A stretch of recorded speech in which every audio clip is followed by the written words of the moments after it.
There we go. Let's start with the Pledge of Allegiance. Jan, would you like to lead us since you're holding the flag? Yes. Sure. Okay. Okay, ready, begin. I I pledge pledge allegiance allegiance to the flag to the flag of the United of States of America Republic for and which to it the stands, republic and the for republic which for which it stands, one one nation, nation, under God, under God, indivisible, with indivisible, liberty and with justice for all. liberty and justice for all. Comfy? Yay. The delay makes it really awkward. Okay. Okay. But it was still fun. Okay, Nick, can we get roll call, please? Commissioner Anderson, Here. Commissioner Keen, Here. Commissioner Shaw, Here. Commissioner Wolf, Here, Commissioner Zerk, Here. Vice Chairperson Vanden Eyck. Here. Chairperson Jarris, Here. 7 present. Thank you. Okay, thank you. Annette, okay, can I get a motion to approve the agenda? I move to approve. I so move. Oh, man. A second. Dwayne motioned and I missed, Michael second. Oh, Michael second? Okay. At least that was the order that I heard it. And roll call, please. Commissioner Anderson, Yes. Commissioner Shaw, Yes. Commissioner Keen, Yes. Commissioner Wolf, Yes, Vice Chairperson Vanden Eyck, Yes. Commissioner Zerk, Yes. Chairperson Jarris. Yes. Motion passes 7-0. Okay, thank you. All right, this is the time for public comment. This portion of the meeting is reserved for persons wishing to address the commission on any matter not on the agenda, over which the commission has jurisdiction. Speakers are limited to 3 minutes. Please state your name for the record before making your presentation. The commission may take action to direct the staff to place a matter of business on a future agenda. Do we have anybody online that wishes to speak to the commission on anything not on the agenda? Hearing none, then I will close this portion of public comment and move on to consent calendar, which we just have. Let me just double check here. Just the draft minutes of July 7th. I can get a motion to approve unless somebody has a comment about it. Move I to motion approve. to approve. I'll second. Okay, I think Tori moved and Dwayne seconded. Roll call, please. Commissioner Keen, Yes. Commissioner Anderson, Yes. Commissioner Shaw, Yes. Commissioner Wolf, yes, Commissioner Zerk, Yes. Vice Chairperson Vanden Eyck, Yes. Chairperson Jarris. Yes. Motion passes 7-0. Okay, thank you. And moving along, we have no community development staff reports, so we'll move on to public hearings. For each of the following items, the public will be given an opportunity to speak. After the staff report, the chair will open the public hearing to invite the applicant or its applicant's representative to make any comments. Members of the public will be invited to provide testimony to the commission following the applicant. Speakers should state their name for the record and address the commission for 3 minutes. After all public comments have been received, the public hearing will be closed and the commission will discuss the item and take appropriate action. Before we turn this over to staff for the report, do we have any ex parte? And I'll just move down the line and make it easier this way. Jan? nope, Corey? Nope. Dwayne? Saw this in the DRC. Thank you. Jeff? No. Mike Shaw? No. Nope. And Tom? No. Ex parte. And myself also saw it at the DRC level. So with that, I will turn it over to Mariah for her report.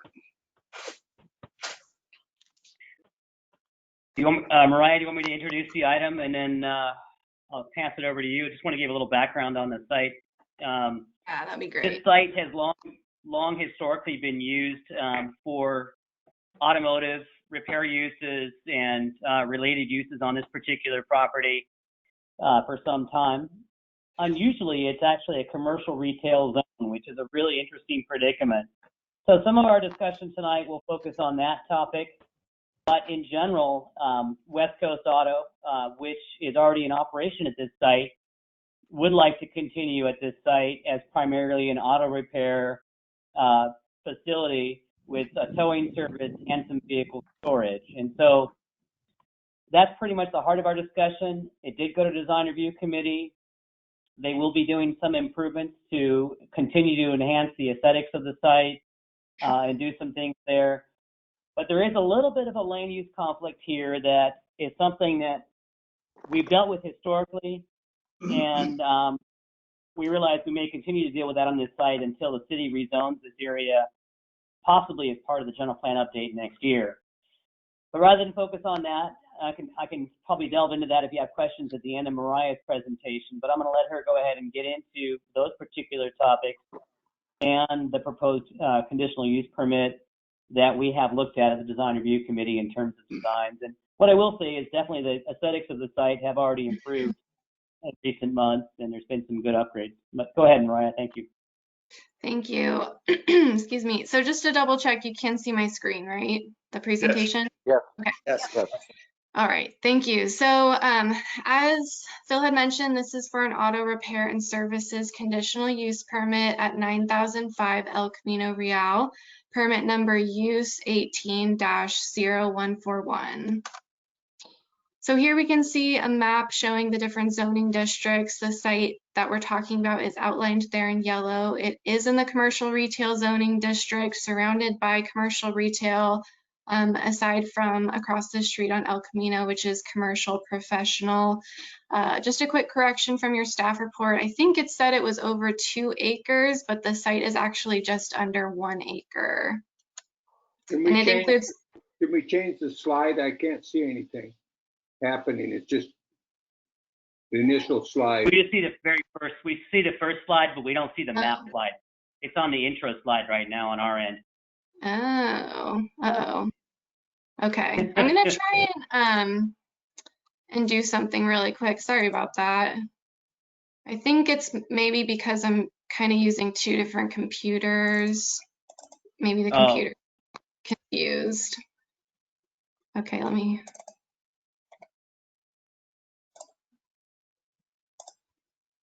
try.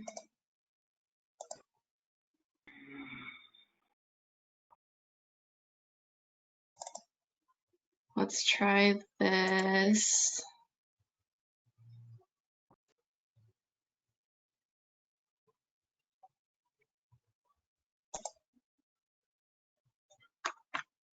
Oh. Okay, can you see There the we right go. side now? There Okay. you go. Great, okay. All right, are we all on the aerial slide? Yes. Yes. Okay, great. So this is an aerial picture of the site. You can see there's 2 buildings right now. One is going to be continued to be used as the office/auto repair building, and the other building is a metal building that the applicant is proposing to demolish. A little bit of background about the site. Phil had kind of already mentioned it, but the site did receive a conditional use permit in 2012 to allow an auto repair and outdoor vehicle storage use for Jesperson's Tire at the time. And then West Coast Auto moved onto the site in early 2019, and they've been working on their conditional use permit. So the applicant's proposal is to utilize an existing 4,155 square foot shop building for auto repair and office space, and then utilize the rear portion of the lot for accessory vehicle storage. Oops. Uh-oh.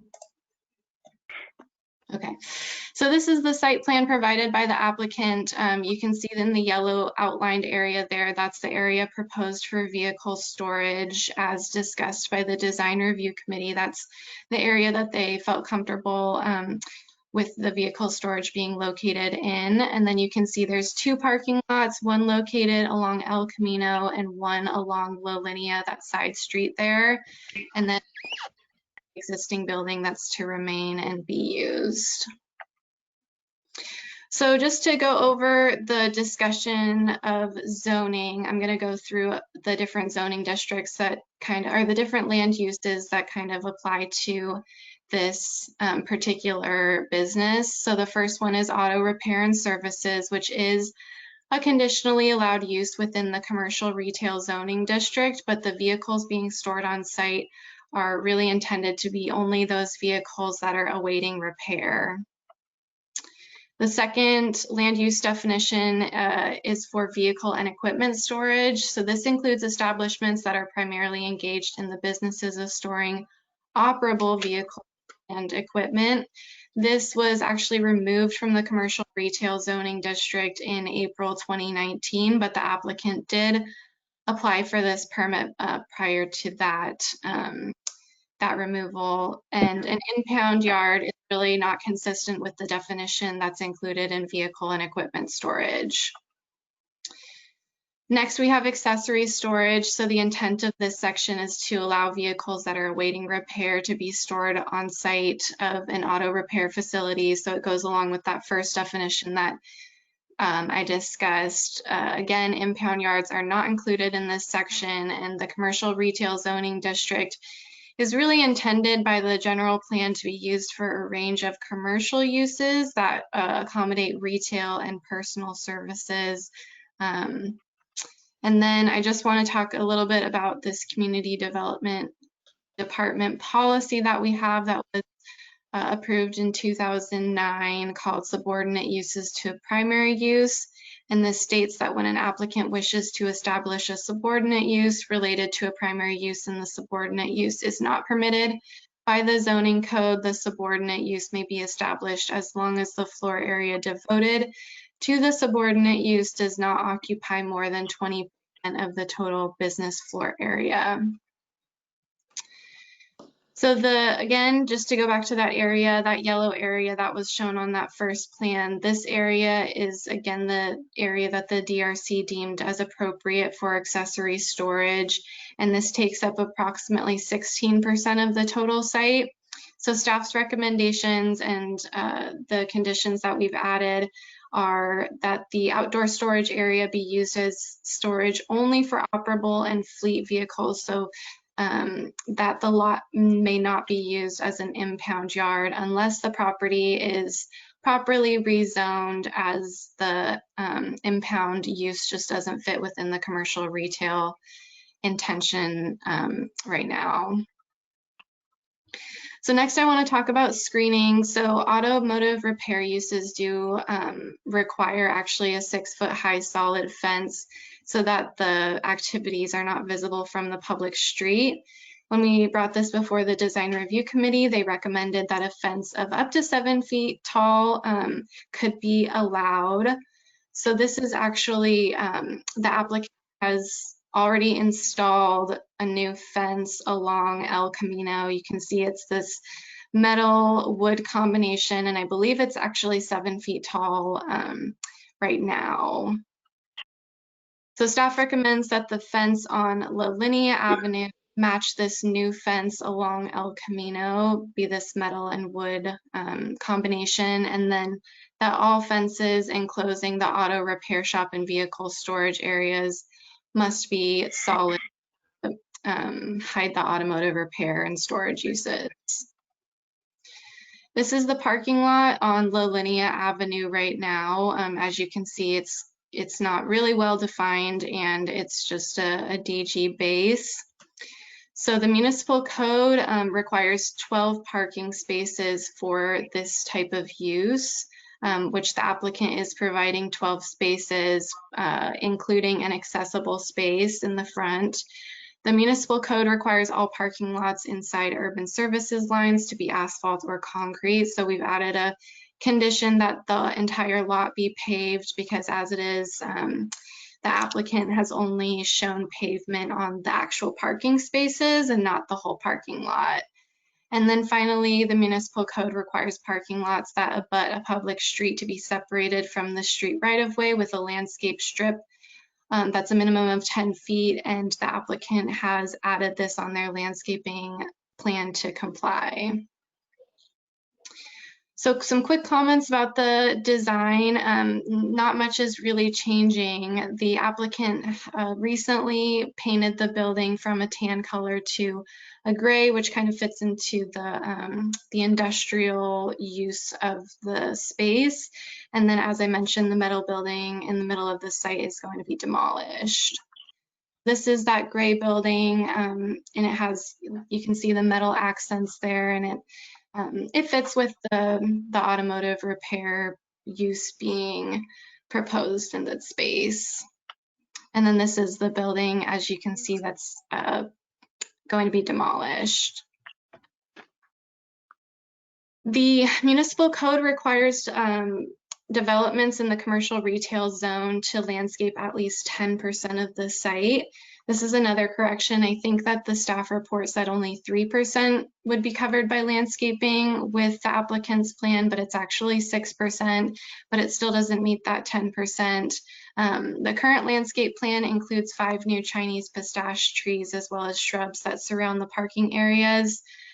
Staff could not make the findings to recommend that the Planning Commission approve an exemption for the parking, or I'm sorry, the landscape standards of less than 10%. So staff's added a condition that the landscaping be consistent with the applicant's plan, but that more landscaping be added to reach that 10% limit. But we'd like to have a conversation with the Planning Commission about maybe where you think that landscaping is appropriate, considering that most of the site is enclosed by fencing. One of staff's recommendations was that some trees might be added around the vehicle storage area to provide shade in the future, but this is something we'd like to have a discussion with the Planning Commission on. And here's that landscape plan. You can see that the landscaping is really just included around the 2 parking lots along the frontage of El Camino and then a little bit along La Linea.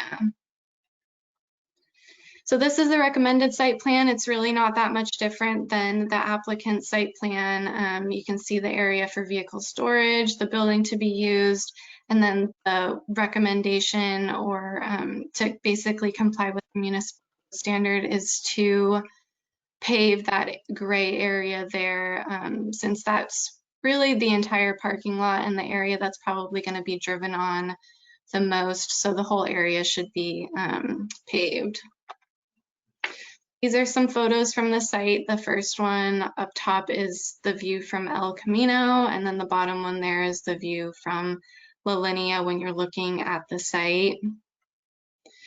So I'll go over these conditions of approval. The vehicle storage area shall not be used as an impound lot for non-operable vehicles unless the site is rezoned appropriately.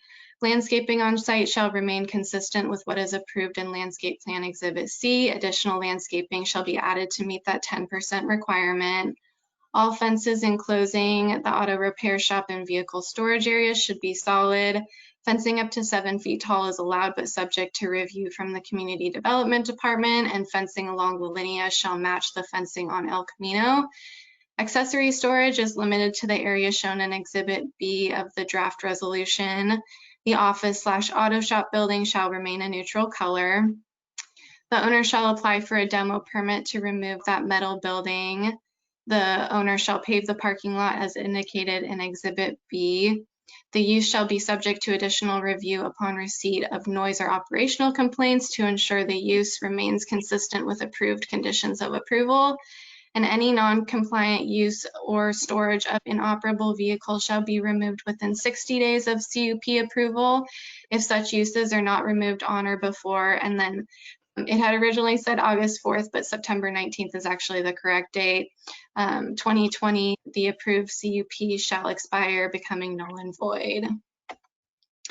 And then just to clean up some of the public works conditions, a couple of these conditions were added when a different project was sort of proposed. So since the applicant is not really building anything new on site, they're not subject to frontage improvements for curb, gutter, and sidewalk. So the first 2 conditions have been removed and then one has been added. It's just a standard condition about how to plant street trees according to the city engineer. So I just want to make those changes in red on the conditions of approval in the draft resolution.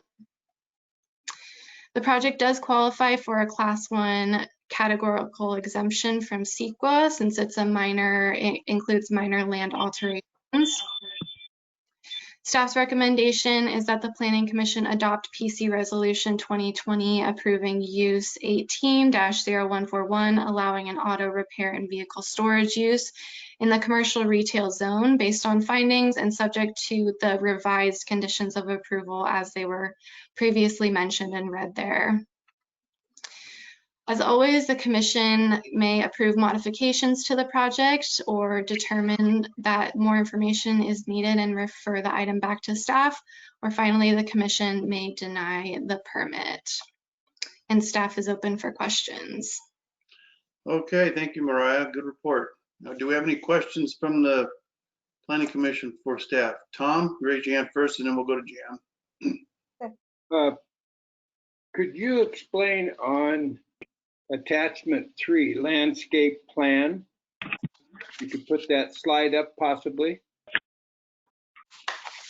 Sure. Yeah, that one. I can't see it too well.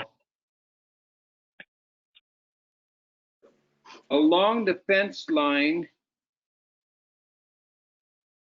where the proposed parking is, there's landscaping along that fence line with the lot next door, which is, I believe, a used car dealer. Oh, sure. Okay, and you say that we're currently at 6% for landscaping and it should be 10%. Mm-hmm. What is going to happen to the area right behind that landscaping when they tear that building down? Is that going to be just left open and paved?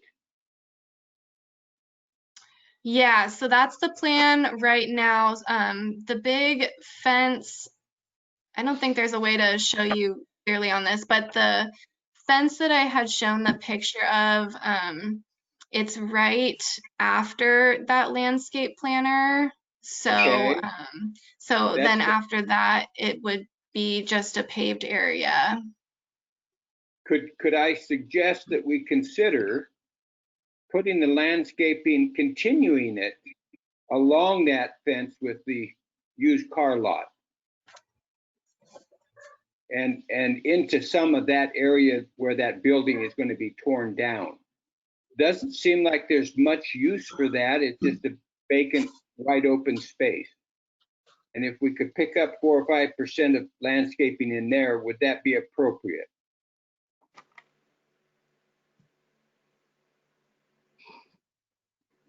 The question, I'm going to have a follow-up question on Tom's thing. So what is the estimate amount of square footage needed to come up to 10%? I mean, well, how big is the lot? 45,000 square feet? You said it was a little under an acre, right? Yeah, it's about 0.9 acres. I think right now, So about 4% will be about 1,800 square feet roughly? that sounds right, yes. Okay. And how is a tree counted? Like, it has the big red hexagons. Is that the space it's counted for a tree's landscape footprint, or is it the trunk size, the little 3 dots? So the way So the that landscape area. Oh, go ahead. I was gonna say, I actually got the number from the person who drew the landscape plan, and I believe she just went off of the landscape planter areas. So how do trees count into it? Because it looks like there's 2 existing oaks on the back, but they're not they're kind of covered by the landscaping legend. Mm-hmm. Do they not count? Do existing trees not count as landscaping? You could probably get creative and count those in. I think what we typically do is we count the formal landscape planter areas that are irrigated and planted. And if there's native landscape or trees on the property, that's an interesting question. I don't think we've ever really taken that into account. If we wanted to, we Yeah, could. because if they if they just put a planter around the bottom of those trees and landscape it with some bark, bam, you've got a percent or two there. Then you've got yeah, I mean, that's an option. And I think we have discretion at the Planning Commission to look at those kinds of things creatively. That's one area where we can adjust. Kind of on, can I chime in? Because it's kind of related to that. Yeah, go for it. Yeah. When they're going to be required to have their stormwater plan, and so they might even be required to have some bioretention on site. Would that count as landscaping if they had to have that on site? Yes. If it's landscaped, if it's not just dirt. Right. Well, it has to be for bioretention. So. Correct. Okay, it seems like we've got some area to be able to add landscaping, but I without really seeing the scale and knowing, I mean, 1,800 square feet, it seems like it's probably doable. We can continue along that fence line like Tom was suggesting, and then where the existing oak trees are, it seems like they can probably achieve the additional 4% needed. At this point, I would suggest that the city, work with the applicant on that and make sure that they achieve the 10%. I think we're all in agreement with that. Anybody, excuse me, anybody else have any questions for staff? No. Okay, seeing none at this point, then I'm going to open public I have a comment. question. Oh, I'm sorry. Go ahead, Dwayne. Well, I just concerning the usage, I seem to recall in the DRC meeting that we discussed the impound usage, and I guess I was under the impression that was going to be an allowed usage, but I can see here now that we're just basically saying no. Am I wrong? No, it was discussed, and an impound yard, if you look at the zoning handbook, which I have it open. Right.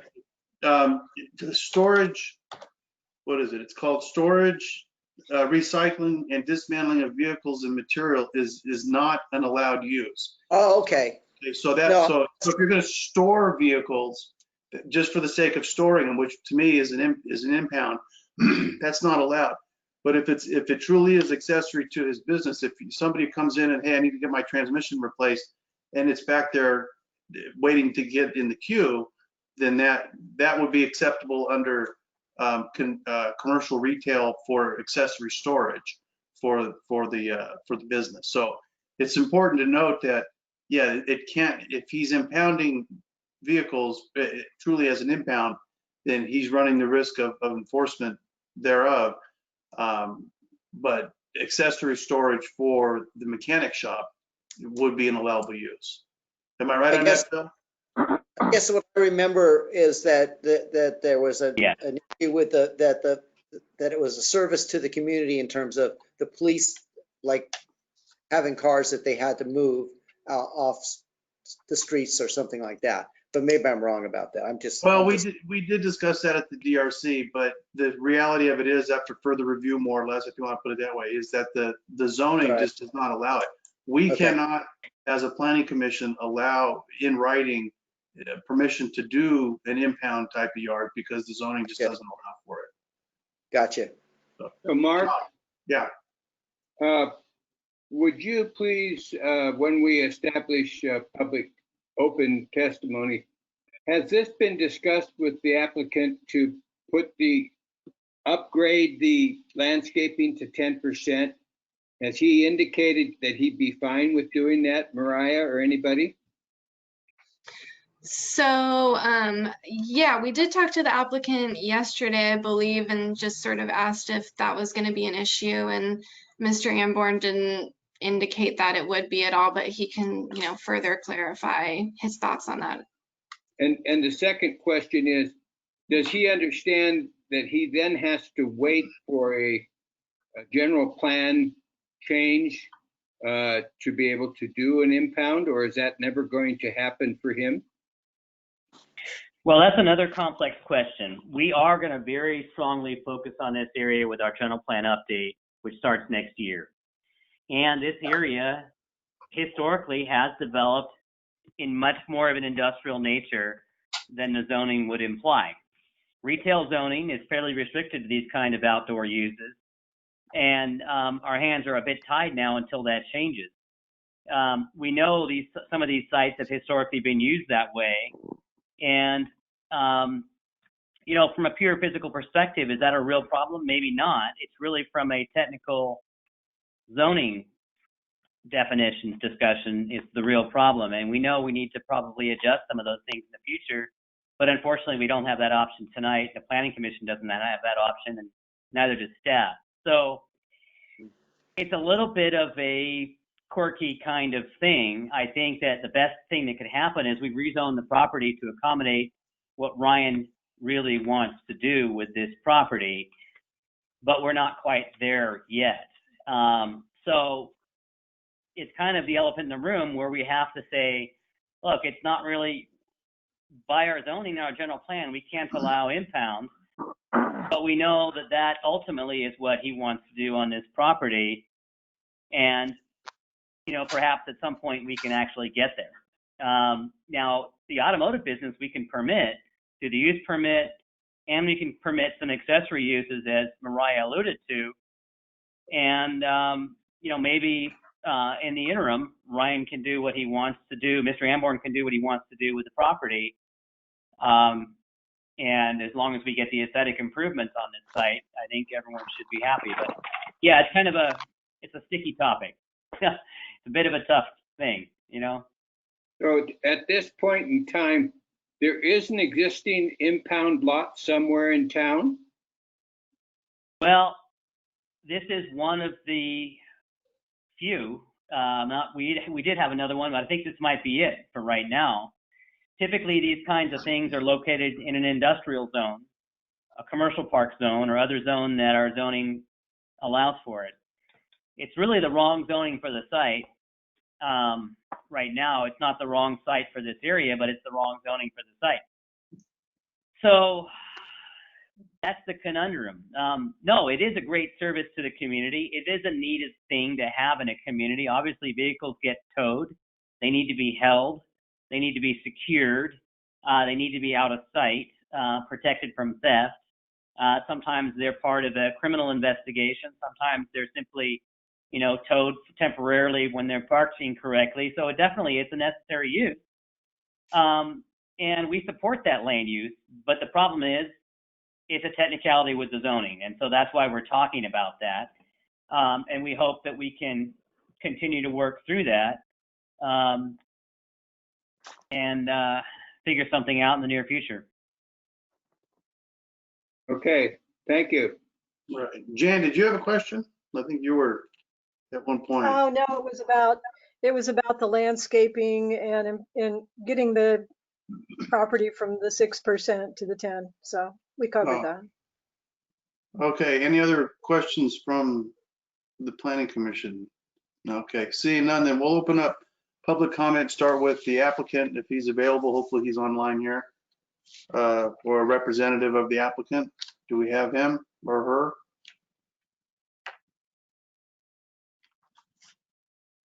Kelly, can you hear me? Do you know if we have our applicant online?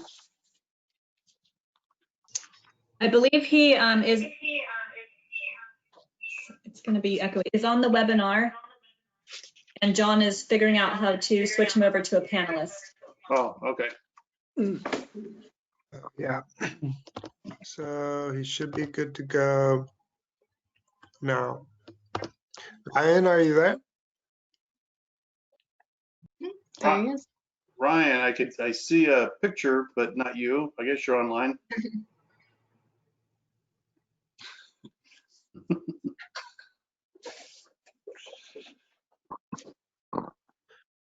Looks like he put his phone down.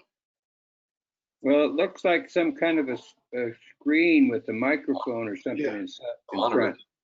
Ryan, can you hear us? Huh. We'll give him a minute, see if he can chime in. We'll just we'll hold here for a moment to get his audio working.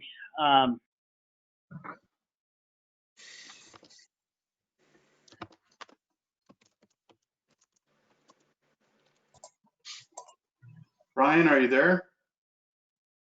His audio should be working. Yeah, I see. He's not muted. I can see that. Um,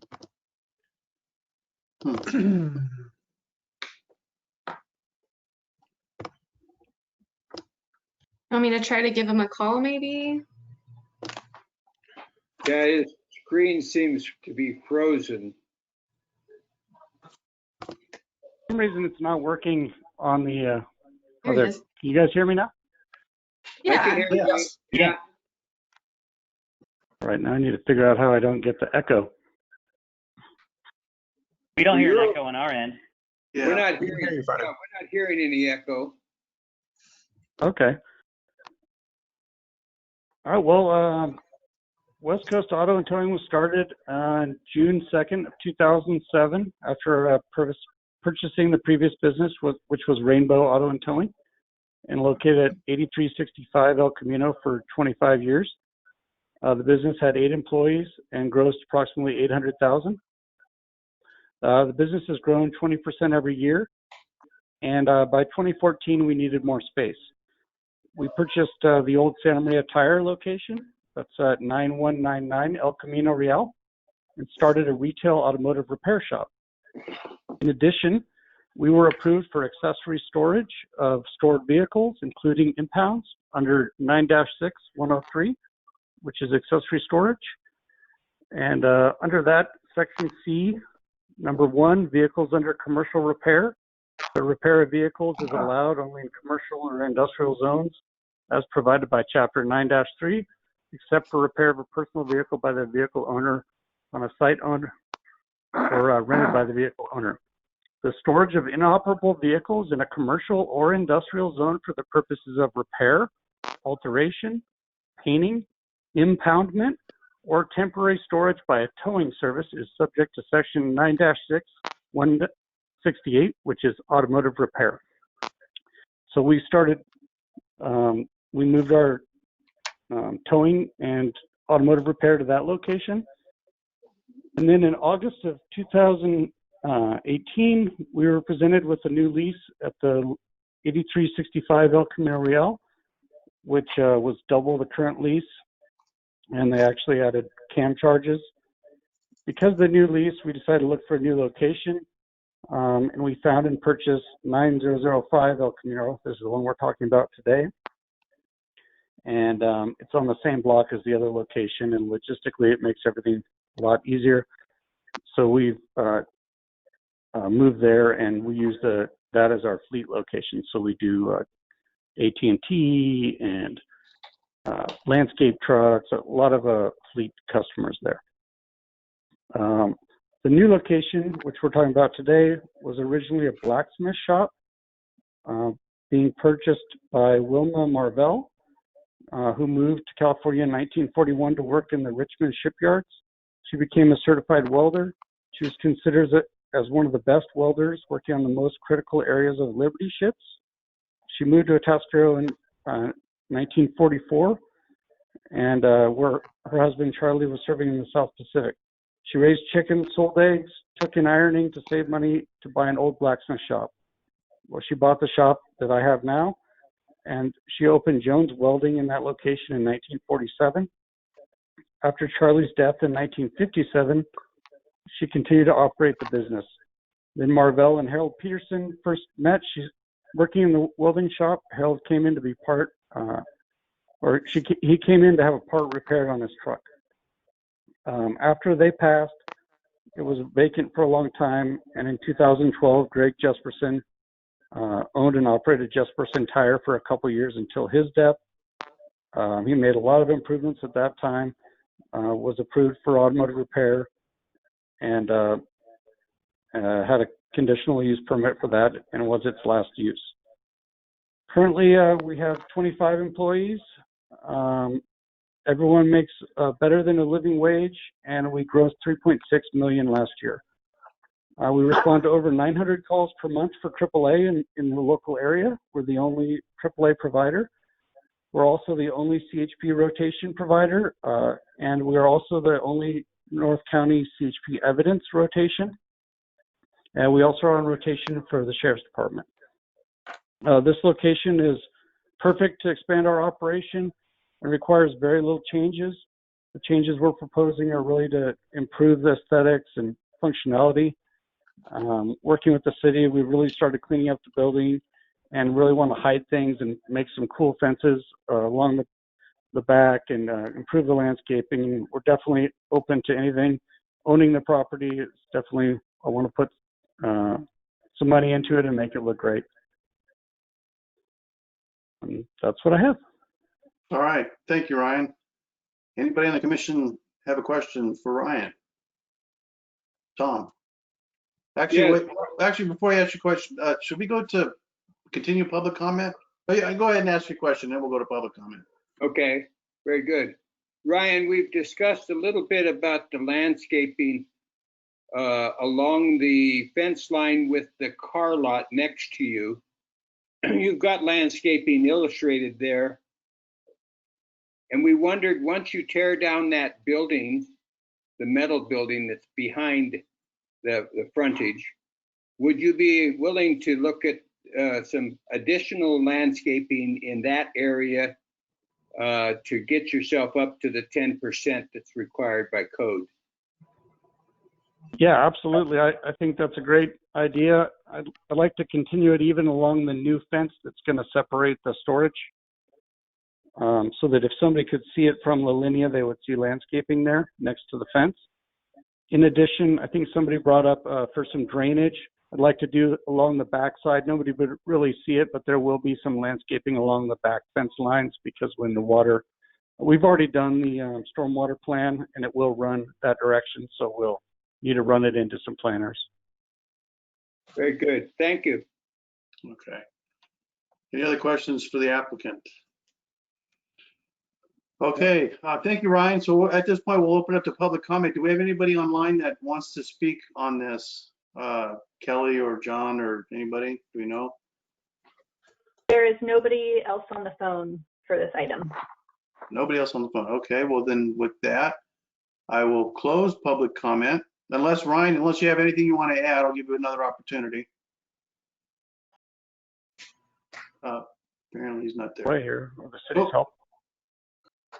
Pardon me? I just want to thank everyone for being supportive. It's been nice getting that building back into use. Okay, all right. Thank you, Ryan. All right, so we'll close public comment, bring it back to the commission for additional discussion. I have one quick question for Phil, actually, on the zoning on this for storage, like an impound and whatnot. Looking at the zoning handbook that I've got open on the computer here, is a CS, a commercial, was it commercial service is adequate with the CUP for this type, for that type of use? Or would it have to be something else, more of an industrial? I don't have that zoning handbook in front of me right now. Typically, we would have that in an industrial zone or an industrial park zone. I think there may be some allowance in the commercial park zone, but I'm not sure if we allow that in the CS zone with a conditional use permit. I can probably look that up in just a moment. Well, I have it right here. For storage, recycling, and dismantling of vehicles and material, under CS, it says CUP, and then IP and I are allowed uses. So I just wanted to clarify. There you go. So yeah, if this was zone CS, the Planning Commission would be able to authorize that land use tonight. Okay. And that might be an appropriate zoning designation for this site. So in the future, when we look at our the plan that we're going to be looking at, this could potentially be rezoned as a CS, and then the issue would be resolved by default. Yes. Yes. Okay. Okay. Yes, and I encourage Mr. Amborn to pursue that in the near future. Okay. All right. Thank you. All right. Any questions or comments from the commission? Or I would, if there are none, I would go ahead and move the adoption of this resolution. Okay, can we get that? Translation on screen. Oh, she's looking for it right now. Okay, Okay, there you go. so this is, I move the adoption of PC Resolution 2020 approving use 18-0141, allowing an auto repair and vehicle storage use in the commercial retail CR zone based on findings and subject to revised conditions of approval, including increasing the landscaping.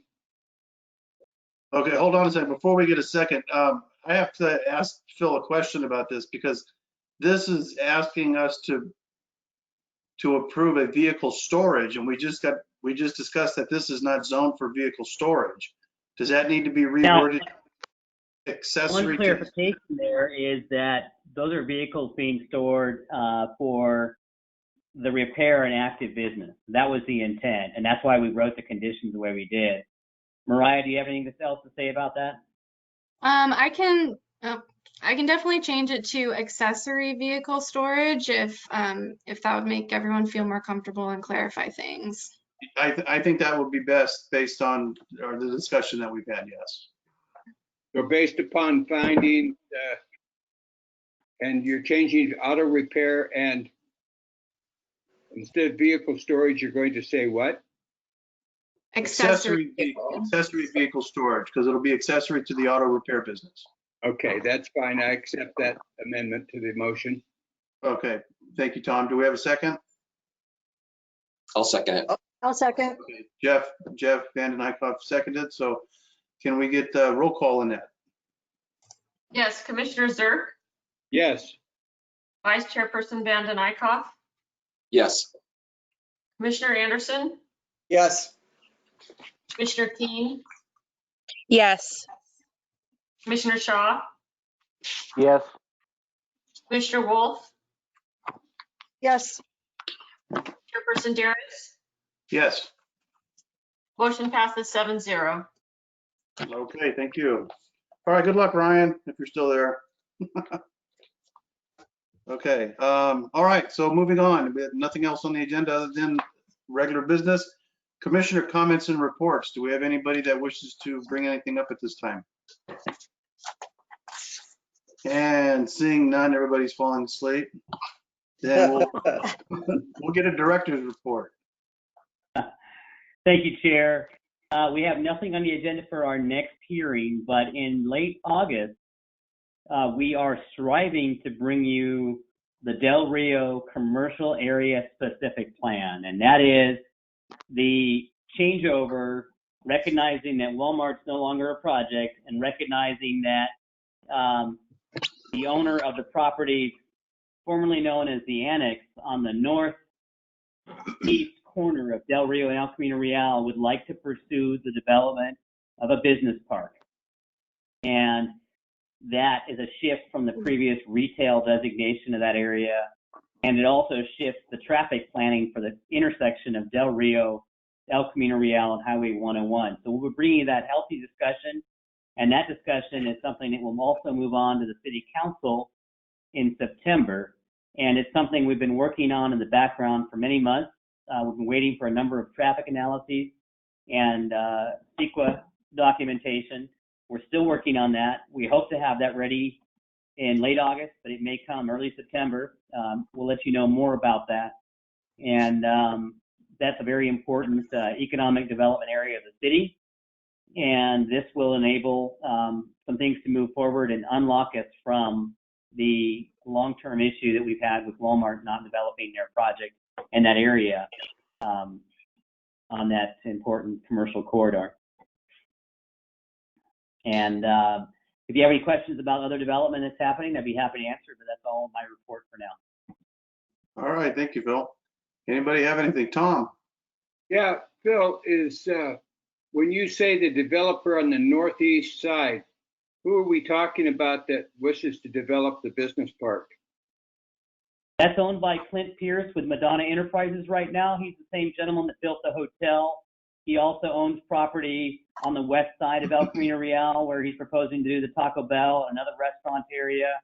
He also owns some buildings on Morrow Road and also owns a building in Colony Square. Okay.